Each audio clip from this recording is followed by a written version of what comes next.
এই সংবাদ সম্মেলনের অন্যতম গুরুত্বপূর্ণ বিষয়গুলো ডিওয়াইএফআই এর রাজ্য সম্পাদক আপনাদের সামনে তথ্যসহ উপস্থিত করেছেন।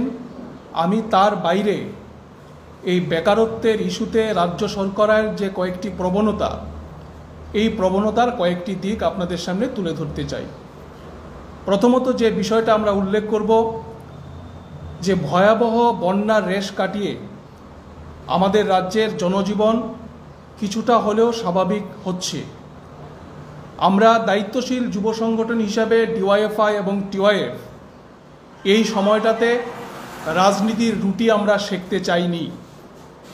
কারণ আপনারা জানেন যে এই দুর্যোগপূর্ণ সময়ে ছাত্র যুব সংগঠন সহ বামপন্থী বিভিন্ন গণসংগঠনগুলো আমরা নানানভাবে মানুষের পাশে দাঁড়িয়েছি। আমাদের যে দায়িত্ব এবং কর্তব্য, এই দায়িত্ব এবং কর্তব্য রাজনীতি ভুলে গিয়ে আমরা এই দায়িত্ব কর্তব্য পালন করবার জন্য উদ্যোগ গ্রহণ করেছিলাম।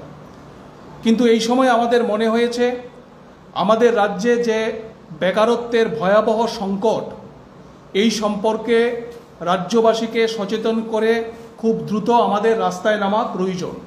তার জন্যেই আমরা এই সংবাদ সম্মেলনের আহ্বান আমরা করেছি। আমাদের রাজ্যে কর্মসংস্থান নিয়ে নতুন ধরনের একটা সংকট তৈরি হয়েছে। এই সংকটের গভীরতা আমাদের রাজ্যের বেকার ছেলেমেয়ে সহ এবং তাদের অভিভাবকদেরও এই গভীরতা অনুভব করতে হবে। সরকারি চাকরি নিয়ে নজিরবিহীন কৃত্তি চলছে আমাদের রাজ্যে, এবং রাজ্য সরকারের কাজ হচ্ছে বাক চাতুর্যে রাজ্যের যুব সমাজকে বিভ্রান্ত করে রাখা। আমরা জানি যে এই মুহূর্তে আমাদের রাজ্যে প্রায় 2,50,000 শূন্যপদ আছে। সরকার ইচ্ছা করলে এই শূন্যপদগুলো তো লোক নিয়োগ করতে পারেন, কিন্তু আমরা যেটা লক্ষ্য করছি যে রাজ্য সরকার এই শূন্যপদে লোক নিয়োগ করবার জন্যে কোনো ধরনের ভূমিকা তারা গ্রহণ করছেন না। একটা উদাসীন মনোভাব নিয়ে রাজ্য সরকার আমাদের রাজ্যের বেকার ছেলে মেয়েদের সাথে প্রতারণা করছেন। 2018 সালের বিধানসভা নির্বাচনের আগে আমরা বিজেপি দলের নেতাদের মুখ থেকে শুনেছিলাম ঘরে ঘরে রোজগার, মিস কলে চাকরি, প্রথম বছরেই 50,000 শূন্যপদ পূরণ করা ইত্যাদি ইত্যাদি নানান গালভরা প্রতিশ্রুতি আমরা শুনেছি। কিন্তু আজকে দাঁড়িয়ে নিয়োগ প্রক্রিয়া কী অবস্থায় আছে? রাজ্য সরকারের মন্ত্রীরা ক্যাবিনেট মিটিংয়ের পর বিভিন্ন দপ্তরে লোক নিয়োগ করবার সিদ্ধান্ত ঘোষণা করছেন। সেই সিদ্ধান্ত অনুযায়ী বিজ্ঞপ্তি জারি করা হচ্ছে, বছরের পর বছর কিন্তু নিয়োগ প্রক্রিয়া হচ্ছে না। নিয়োগ প্রক্রিয়ার জন্য পরীক্ষা নেওয়া হচ্ছে, পরীক্ষার ফলাফল প্রকাশ করা হচ্ছে না। এবং এই সময়ের মধ্যে অনেক বেকার ছেলে মেয়ে তারা বয়স উত্তীর্ণ হয়ে পড়ছেন, কিংবা তাদের চাকরি করার যে বয়স, এই বয়স স্বাভাবিকভাবেই কমে যাচ্ছে। ফলে একটা নজিরবিহীন কেলেঙ্কারির মধ্য দিয়ে আমাদের রাজ্য সরকার বেকার ছেলে মেয়েদের বিভ্রান্ত করবার চেষ্টা করছে। সরকার স্বচ্ছ নিয়োগ নীতির নাম করে, স্বচ্ছ প্রশাসনের নাম করে বছরের পর বছর এই নিয়োগ প্রক্রিয়াগুলিকে ঝুলিয়ে রাখছেন। ফলে আমরা ডিওয়াইএফআই এবং টিওয়াইএফ মনে করি যে এই সংকট থেকে বেরিয়ে আসবার জন্যে রাজ্যের সমস্ত অংশের যুব সমাজকে ঐক্যবদ্ধভাবে রাস্তায় নামতে হবে। এই সময়ের মধ্যে এই জেআরবিটির গ্রুপ ডির পরীক্ষা হয়েছিল 2021 সালে। খুব সম্ভবত গতকালকে গ্রুপ ডি পরীক্ষার ফলাফল প্রকাশিত হয়েছে। ফায়ার সার্ভিস, পুলিশ কনস্টেবল, নানান পদে বছরের পর বছর ধরে নিয়োগ প্রক্রিয়া ঝুলিয়ে রাখা হয়েছে। 2023 সালে কোনো টেট পরীক্ষা হয়নি। আজকে 2024-এর সেপ্টেম্বর মাস, এখনও পর্যন্ত টেট পরীক্ষা নেওয়ার কোনো খবর নেই। বিভিন্ন দপ্তরগুলোতে একই অবস্থা। ফলে আমরা ডিওয়াইএফআই এবং টিওয়াইএফ মনে করেছি এই সময়ে রাস্তায় নেমে রাজ্য সরকারের যে বেকার বিরোধী মুখোশ, এই মুখোশ আমরা তুলে ধরতে চাই। তার জন্যে আমরা ডিওয়াইএফআই এবং টিওয়াইএফ কতগুলো আন্দোলনের কর্মসূচি আমরা গ্রহণ করেছি। 15ই সেপ্টেম্বর থেকে 30শে সেপ্টেম্বর পর্যন্ত একটা পর্যায়ে ডিওয়াইএফআই এবং টিওয়াইএফ, এসএফআই, টিএসইউ আমরা এই আন্দোলনের কর্মসূচি গ্রহণ করব। 15ই সেপ্টেম্বর, এটা অনেকেই জানেন, 4 সংগঠনের দাবি দিবস। আমরা ধারাবাহিকভাবে এই কর্মসূচিটা সারা রাজ্যে পালন করছি।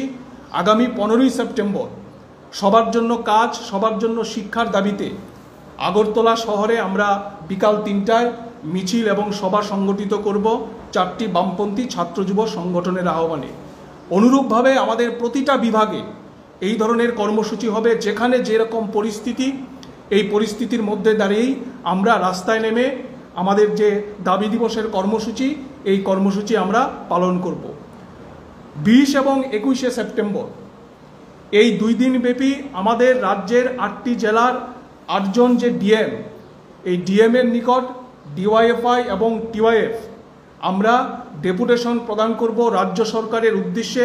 মূলত 3টা দাবি: সমস্ত শূন্যপদ অবিলম্বে পূরণ করা, আউটসোর্সিং প্রথা বাতিল করা এবং এই যে বছরের পর বছর নিয়োগ প্রক্রিয়াকে ঝুলিয়ে রাখা হচ্ছে, অবিলম্বে এই টালবাহানা বন্ধ করে দ্রুত নিয়োগের ব্যবস্থা করা।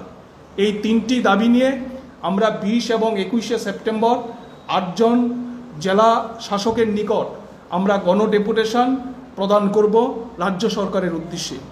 26 এবং 27শে সেপ্টেম্বর এই 2 দিন ব্যাপী আমাদের ডিওয়াইএফআই এবং টিওয়াইএফের প্রতিটা ইউনিট এলাকায় আমরা কর্মসংস্থানের যে জ্বলন্ত ইস্যু, এই জ্বলন্ত ইস্যু নিয়ে আমরা পোস্টারিং কর্মসূচি গ্রহণ করব। 30শে সেপ্টেম্বর রাজ্যের মুখ্যমন্ত্রীর উদ্দেশ্যে এই কর্মসংস্থানের ইস্যু নিয়ে 3 দফা দাবি নিয়ে আমরা গণচিঠি প্রেরণ কর্মসূচি আমরা হাতে নিয়েছি। এই 30শে সেপ্টেম্বর পর্যন্ত আন্দোলনের প্রথম পর্যায় আমরা এইভাবে সাজিয়েছি। পুজোর পরে, শারদ উৎসবের পরে আমরা দ্বিতীয় পর্যায়ে আন্দোলন কর্মসূচি গ্রহণ করব এবং এই তৃতীয় পর্যায়ের আন্দোলন কর্মসূচি শুরু হবে আগরতলা শহরে একটা গণকনভেনশনের মধ্য দিয়ে, যেখানে গণকনভেনশনে আমাদের সমাজের সমস্ত অংশের মানুষ, সমস্ত পেশার মানুষ, বিশিষ্ট জনেরা এই গণ অবস্থানে উপস্থিত থাকবেন এবং তাদের সামনে কর্মসংস্থানের যে বেহাল চিত্র, এই বেহাল চিত্র আমরা তাদের সামনে তুলে ধরতে চাই। এবং সবশেষে যেটা বলবো, আমরা ইদানিংকালে লক্ষ্য করছি আমাদের রাজ্যের বেকার ভাই বোনদের একাংশ প্রতিদিন কখনো বিভিন্ন মন্ত্রীর কোয়ার্টারের সামনে কিংবা বিভিন্ন সরকারি দপ্তরগুলোর সামনে তারা ধর্ণা প্রদর্শন করছেন এই কর্মসংস্থানের ইস্যু নিয়ে অবিলম্বে নিয়োগ প্রক্রিয়া সম্পন্ন করবার জন্য।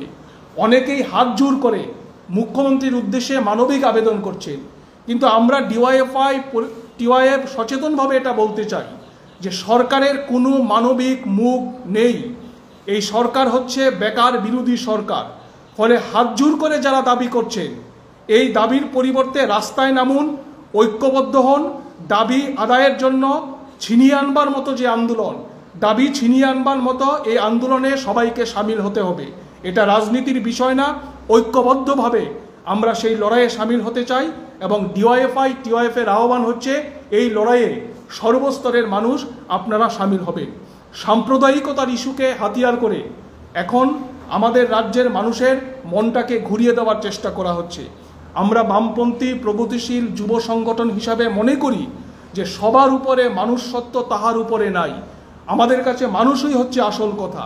যারা হিন্দু মুসলমানের নাম করে বিভাজনের রাজনীতি করতে চায়, বিভাজন তৈরি করে মূল সমস্যা থেকে নজর ঘুরিয়ে দিতে চায়, এই জায়গায় সচেতন নাগরিকদের ঐক্যবদ্ধভাবে তাদের যে মুখোশ, ধর্ম নিয়ে রাজনীতি করার তাদের যে দুরভিসন্ধি, এই মুখোশ তাদের সামনে তুলে ধরতে হবে। আইন শৃঙ্খলার পরিস্থিতি নিয়ে আপনারা সবাই জানেন, রাজ্য জুড়ে ভয়াবহ একটা পরিস্থিতি চলছে। মেয়েদের কোনো নিরাপত্তা নেই। সাম্প্রতিককালে বটতলাতে আমরা দেখেছি যে কিভাবে মহিলাদের একেবারে ইফটিজিংয়ের শিকার হতে হয়েছে। এবং এটা শুধুমাত্র রাজধানীর ঘটনা না, রাজ্যের প্রতিটা প্রান্তে মেয়েদের উপর এই ধরনের ঘটনাগুলি দিনের পর দিন বাড়ছে। এবং সর্বশেষ নিদর্শন হচ্ছে, আপনারা জানেন যে আমাদের রাজ্যের কালার্স প্রদানপ্রাপ্ত পুলিশ, এই পুলিশের কি ভূমিকা। খোয়াইতে আমরা দেখলাম এডিশনাল এসপি আক্রান্ত হলেন এসডিপিউর দ্বারা। ফলে এই হচ্ছে আমাদের রাজ্যের পুলিশের অবস্থা। ফলে তারা স্বাভাবিকভাবেই কতটুকু সাধারণ মানুষের নিরাপত্তা দিতে পারবেন, এটা নিয়ে আমরা ডিওয়াইএফআই টিওয়াইএফ শঙ্কিত। আমাদের এই রাজ্যটাকে বাঁচানোর জন্য সর্বস্তরের মানুষের কাছে আমাদের আবেদন হচ্ছে, এই বেকারত্বের যন্ত্রণা থেকে বেকার ছেলে মেয়েদের মুক্তি দেওয়ার জন্যে রাজ্য সরকারকে একদিকে যেমন ইতিবাচক ভূমিকা গ্রহণ করতে হবে, অন্যদিকে রাজ্যের আইন শৃঙ্খলার উন্নতি করা এবং সাম্প্রদায়িকতার বিষ বাষ্পের হাত থেকে মানুষকে রক্ষা করার জন্য রাজ্য সরকারকে আরও কার্যকরী কঠোর পদক্ষেপ গ্রহণ করতে হবে। এই রাজ্যটাকে সবার বসবাসের যোগ্য করে রাখতে হবে, এটাই হচ্ছে আমাদের আবেদন।